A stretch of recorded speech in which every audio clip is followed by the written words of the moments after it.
سال و زمانشی دی هر که در دل آرزو هوس داره دو برادر میرن رستوران دا میشینن هم خیلی عادی خدیسیان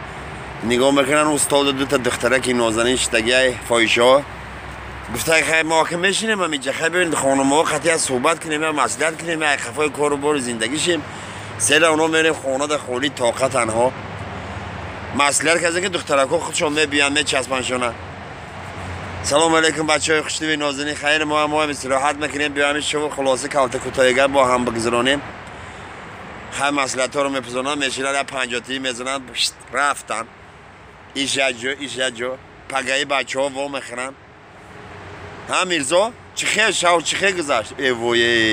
ای عروس نه یا جانونه شو همه خیلی گذشت تمام راحت دنیای خیالی کردم که تمام همه دنیا وس از من است ایش همه خیلی اویله کده شده میرزا پرسیده سای سفر چو کدی خیلی چی وادی خیلیم ده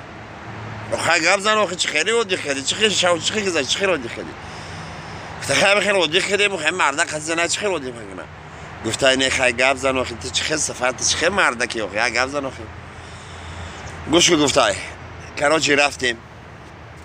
دروازه آنم شرق بالا هوشید در آمدیم حولی یا 20 در خانه آنم خیلی گیر گشت تماشا داشت گفت که آنم خانه در همه ایمای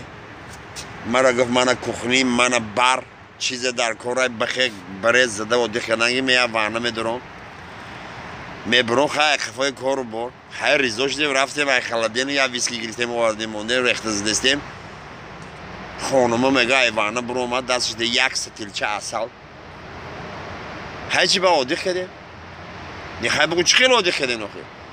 میگه در آمد خدازده ایوانه طور دیوان ده خش پرتاف می یعنی من داشتم ویسکیز دستم یک قاشق اصل گریف بینی پاش چکید